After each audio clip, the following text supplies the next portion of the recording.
My name is James Williams Jr. So if you're watching this video here, that means you see my video on Facebook and you decided to come in and listen to me rant about the white supremacist nationalist guy who wants to do this shit all over again. I made 2 videos earlier. I played them back. I deleted them because they were rough and the world wasn't ready for the shit that came out my mouth. So here's my 3rd attempt, and I'm going to keep this as PG as possible. Now, you would think that somehow, some way, somewhere, that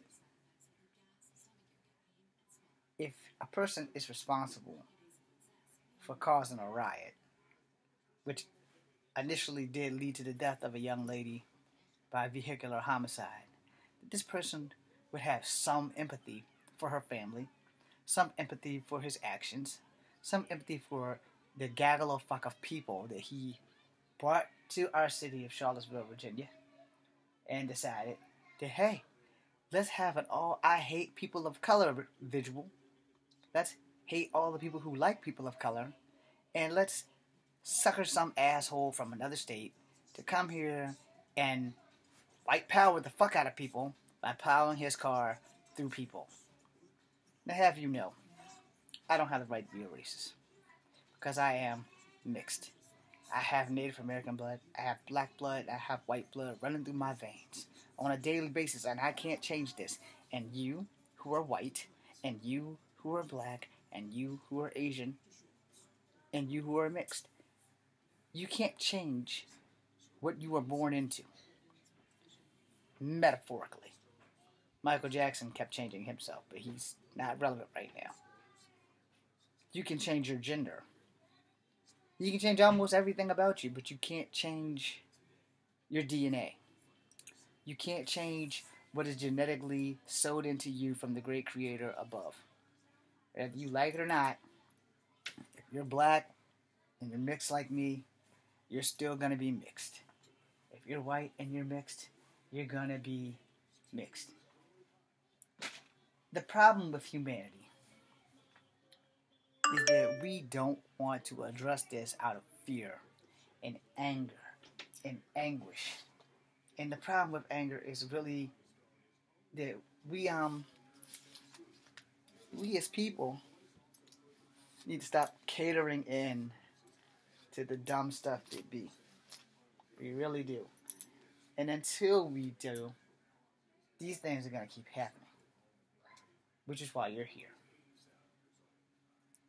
This young jackass who decided that it would be cool to have a riot.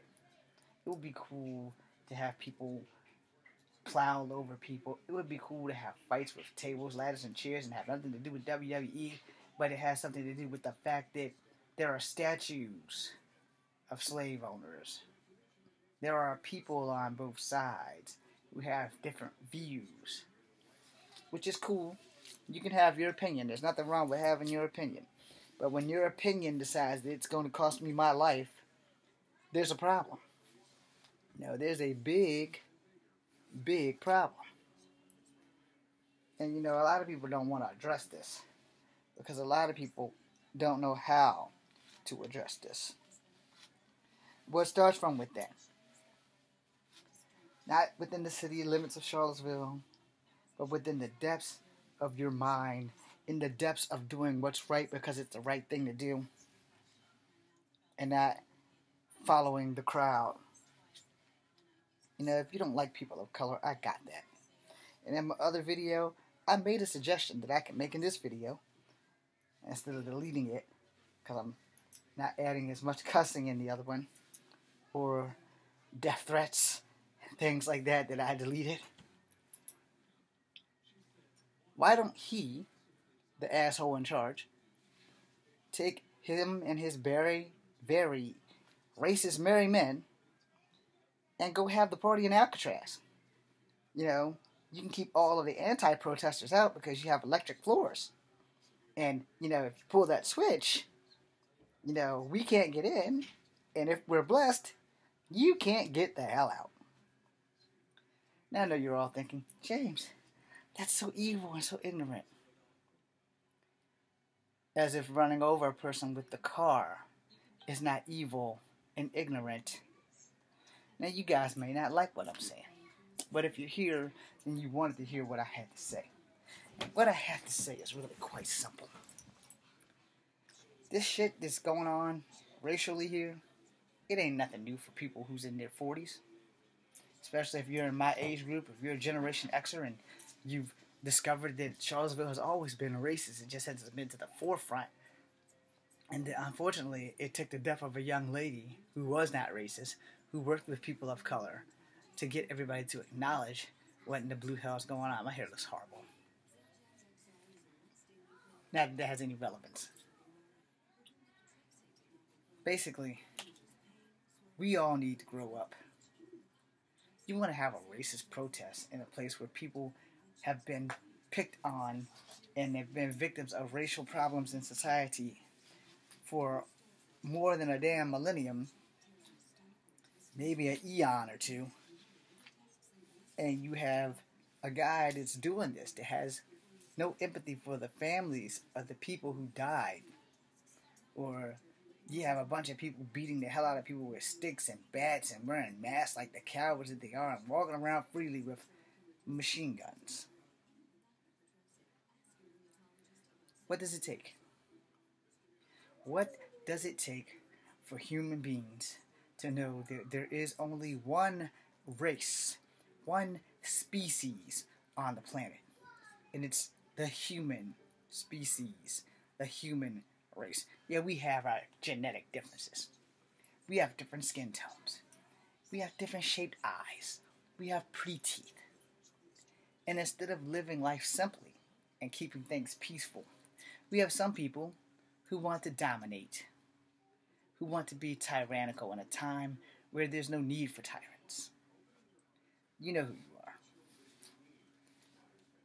And the thing is that the people who don't want to stand up against you, some of them stand with you, but not knowing what the hell they're really standing for. Let me explain this to you. You know, you all have the right to your opinion. You do. You have the right to vote for whoever you want. You have the right to carry your gun openly. You have the right to do whatever the hell you want as long as within the confines of the law, and that no one, and I mean no one, gets hurt. However, you have to be a person that has control, that maintains themselves. And if you're setting a bad example, then you're not doing anyone any good. So let me give you this. I want to close out, because if I keep going, I'm going to get angrier and angrier and angrier. So let me close out with this. We live in a world where we can achieve greatness. The problem is that people don't want to have greatness on an equal playing field. People want to be dominant, and other people will resist. This is how revolutions and wars get started, because no one wants everyone to be equal. Someone always wants to be at the top of the food chain. There's nothing wrong with that, except for there's just one problem with the lesser of evils. See, if we're all equal on our equal playing field, not financially, but just in a human way, you don't have to worry about someone trying to end your shit. See, revolutions in them start when people have been misled, when people have been given a false sense of hope, a sense that things are going to change and people are going to see your view from your point of view. That's not always the case, because most of the time when a revolution starts, it's because somebody who had power decided to spit, piss, and shit on the people that don't. And in doing so, there's an uprising, and uprisings lead to tyranny and death and chaos and panic and disorder. And this is what this dude is going to cause all over again. Because somewhere along the way, no lawyer or prosecutor in the city of Charlottesville is going to look for that loophole that can put him behind bars for inciting a riot. They can civilly charge him for the conspiracy of murdering Miss Hyatt. And he's running free and wants to do this shit again. What will it take for every citizen in Charlottesville, because I don't know if this happens anywhere else, but for here in my hometown in Charlottesville, one time is one time too many. One death is one death too many when it comes to dying over ceramic fucking statues. A young lady walked through a park one day and decided that she didn't like the statues. And then all hell broke loose. And I think the young lady that started this should have to answer for this too. So you guys are probably thinking, well, damn, James, you're a hypocrite because you don't want Mr. Kessler fighting for the statues. Let me tell you something. People have died for so much less. Miss Hyatt died for what she believed in. But she didn't have to die for what you believe in. No one should have to die for what they believe in. There's nothing wrong with making a stand. But you need to make a stand peacefully because your First Amendment right is the freedom of speech. Your Second Amendment right is to bear arms. I get that shit. But see, what you fail to understand is in your right to make peaceful assembly for free speech, peaceful assembly. You know what that means? It means that everybody should be there with flowers and daisies in their hands, talking their issues through like human beings and adults, instead of fighting like junkyard dogs. So I tell you this as I close out. You want to set an example? Here's an idea. Why don't you let children show you the way? See, children, we fuck them up. They don't come out fucked up. They don't come out racist. They don't come out ignorant. They come out learning, a sponge. But when they aren't doing what we tell them to do, when they're being themselves, when they're in the playground with other children of different ethnicities and different cultures and different backgrounds, and poor and rich kids can all play together and run, and until they get home, because when they get home, they have to do what is expected of them.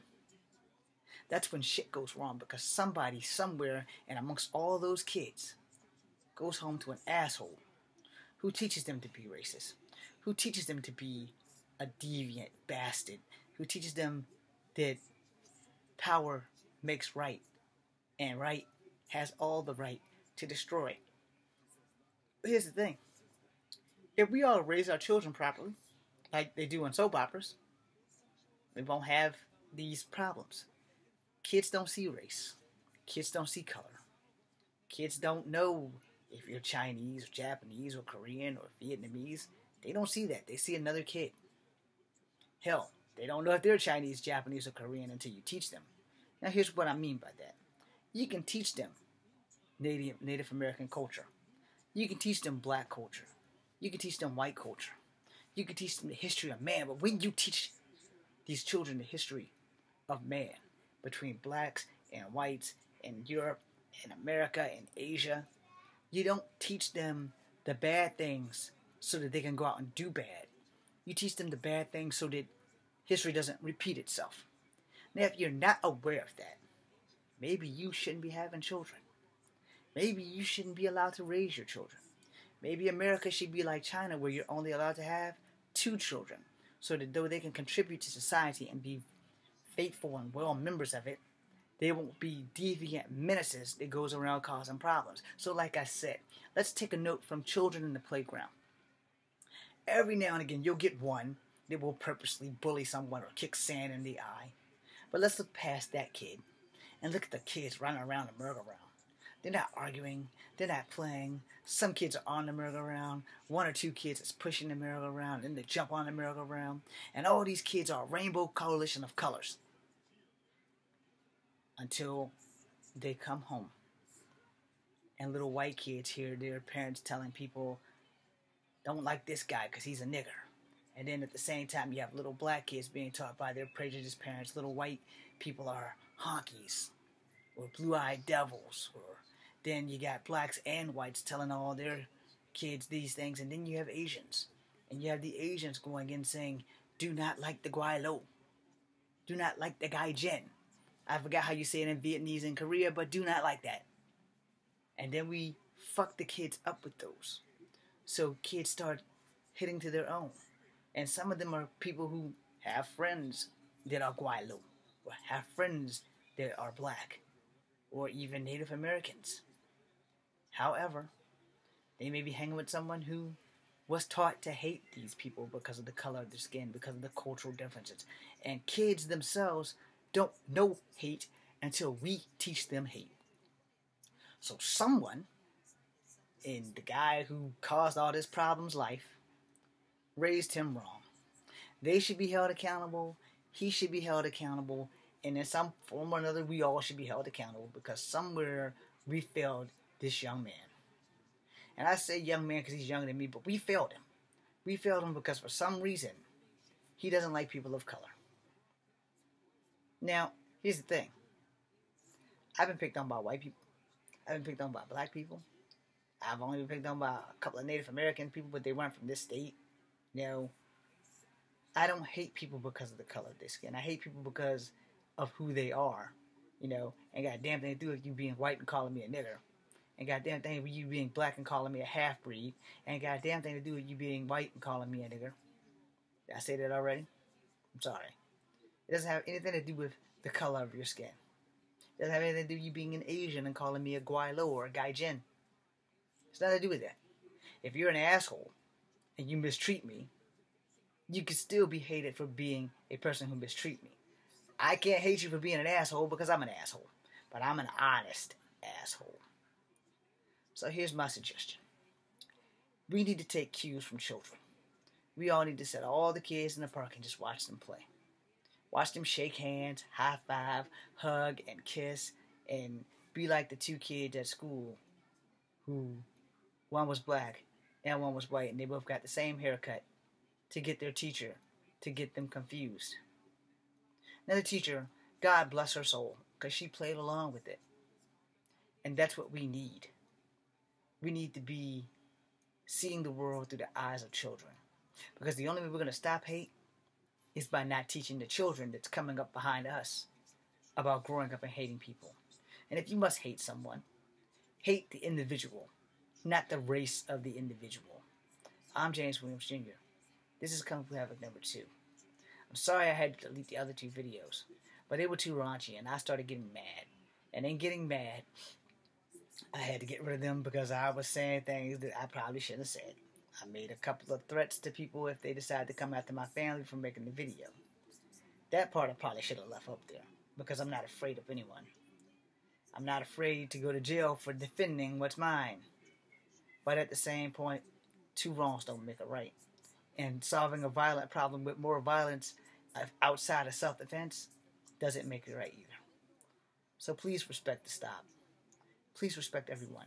And when this new riot thing comes up, everybody please don't go or tell the asshole that wants to do this at the park to do it at his fucking house. Because we can't go onto his property without being arrested. There's your solution. You want to have a race riot? You want to have a problem with racists? Cater to everybody at your house. Pull up the barbecue pit. You know, cook the pork sausage, the little pig thing, you twirl on the little spit thingy, and have every racist son of a bitch you know come to your party. While the rest of us stay in Charlottesville. You got money. You had enough money to organize the event to have people come through. So that means you have money to feed all the racist bastards. And instead of coming to the park in the middle of the city, do it at your house. Go ahead. Have your party right there. Don't involve the city of Charlottesville. Don't involve the people of Charlottesville. You want to be a douchebag full of dick tips? Do it at your own house. I'm James Williams Jr. It's Kung Fu Havoc number 2. Be seeing you.